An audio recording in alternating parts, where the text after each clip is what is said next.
Hello and welcome to our Satyricon album ranking. This is Sarah. She is handling the album cover presentation today. Satyricon always were a sophisticated black metal band with a bit of extra ambition. I filmed an interview with Satyr back in the 90s, which you find on my channel.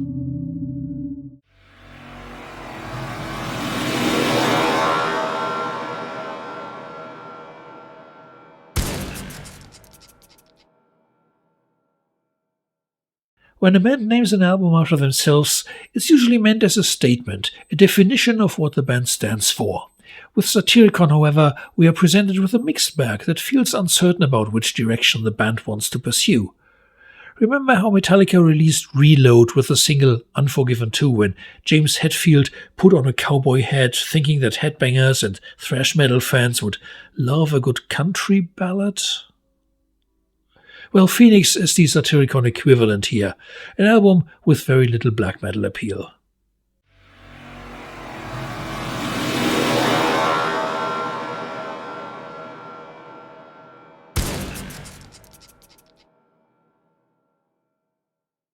This is the odd one in the Satyricon discography. The band recorded 3 black metal albums in the 90s, 3 groovier albums in the 2000s, and in between Rebel Extravaganza is hard to explain because it's not exactly the missing link which would explain the change of style.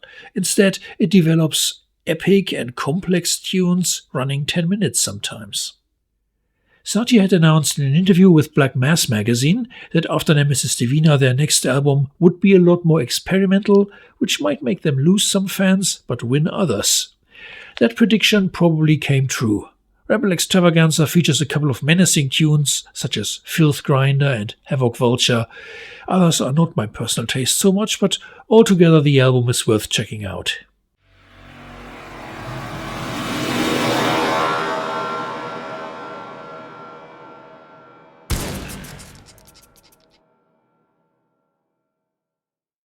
Dark Medieval Times, the debut album, was a promising collection of good ideas from the teenage band members. I said promising because they surely didn't sound like a lot of other bands at the time. Satyricon had their own artistic vision with acoustic guitars, flute and keyboard sounds, opening possibilities beyond the usual black metal setup.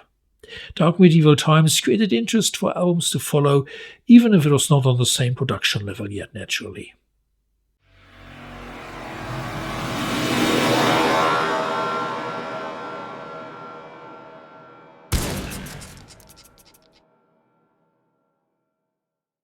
I happen to play this album after Dark Medieval Times, which demonstrates the difficulty of a Satyricon album ranking. These 2 albums sound so different, you wouldn't believe they're written by the same band. Volcano moves somewhere between the tormenting, slowly flowing doom of black lava and the raw punch of fuel for hatred. Fine with me. One little warning if you haven't got that album yet and consider buying it, Volcano was the only Satyricon CD with major label distribution by EMI, and they put that stupid copyright protection software on it that makes it unplayable in many devices.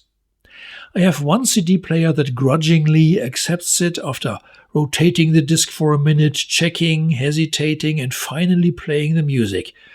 How to annoy fans who paid for the bloody disc.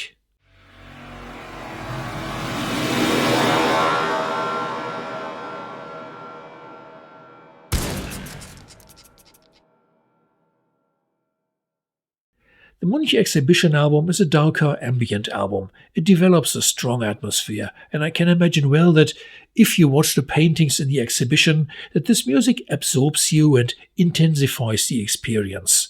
It builds up slowly and is remarkably subtle. Satyricon and Munch definitely exceeded my expectations. In an interview with Legacy magazine, Satyr described the difference to other albums as mainly the instrumentation and the mix. A cello, which might be hidden in the background, would move into the foreground here. Now, why Munch, some of you will ask? Edvard Munch introduced expressionism to Norwegian art, moving away from the traditional romantic style. He inspired Norwegian artists to explore emotional and psychological depth, emphasizing personal experience over realism. Obviously, this resonates with black metal.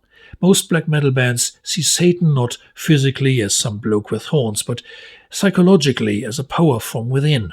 So I see how Satyricon arrived at this point. It's not a totally different world. Besides, they had used a picture by Munch already as cover for their previous album, Deep Calleth Upon Deep.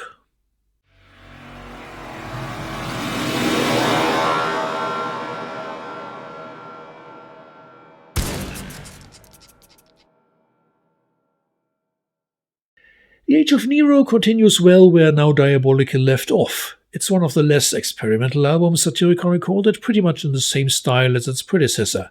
But we get songs like My Skin is Cold, Last Man Standing, The Wolf Pack, and Commando is a good opener too, so no complaints, it's a strong release.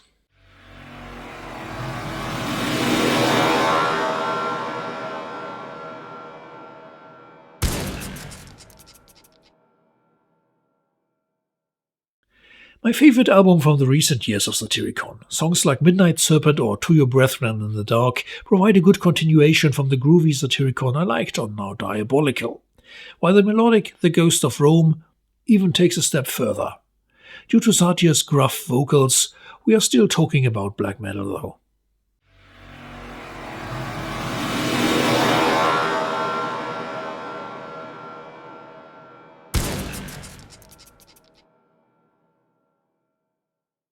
If you are into Norwegian black metal more than anything else, this might be your favorite Satyricon album. In an interview with Ablaze magazine, Satyr explained, "I don't like to stand still and I don't want to repeat myself. Developing our skills is one of our trump cards." After their somewhat careful debut, they now felt more sure of themselves and played straighter on the second LP. Satyricon explored different avenues in their long career, while the Shadow Throne remained the most traditional in style.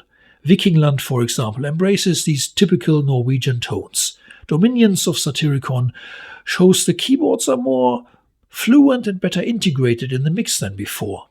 Ian Svartkiste provides an unexpected chill-out moment, like the end of a ceremony. Bass and rhythm guitars were played by Zamoth of Emperor, by the way, a classic of the genre.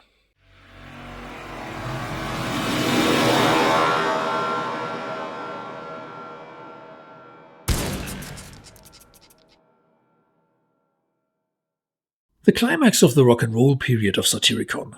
Of course, having little to do with true black metal, some fans shunned it, calling it too simple or too commercial. But for me, listening to various types of metal anyway, that was never a problem. The Pentagram Burns, the title track, or To the Mountains are very catchy numbers. King, most of all, was a video single hit.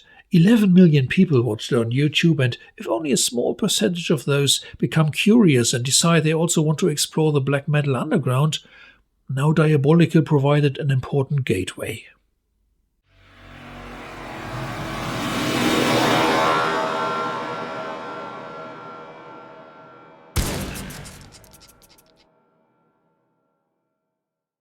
If the album has any mistake, it's that it's too short. Only 7 songs leave you begging for more. Satyricon are not only cold and intense here, but also manage to surprise you, like in Do Some Hearter Good, where the insane speed suddenly breaks into piano playing, or For Hexet with its melodic guitar. In an interview with Grindzone magazine, Satyr described the difference to Shadow Throne as follows. "We wanted to improve our sound, make it more professional and leave less to chance. Despite these demands, we didn't neglect the aggressive and destructive side of our music." The popularity of the album may partly be caused by the video for Mother North, which was probably the first ever Norwegian black metal hit on MTV. Clever marketing of censored versus uncensored version sold many tapes of it. But nevertheless, the rest of the album is equally good. Nocturno Culto from Dark Throne was a great addition to the lineup. Nemesis Divina is the obvious number 1 for me. Thanks for listening.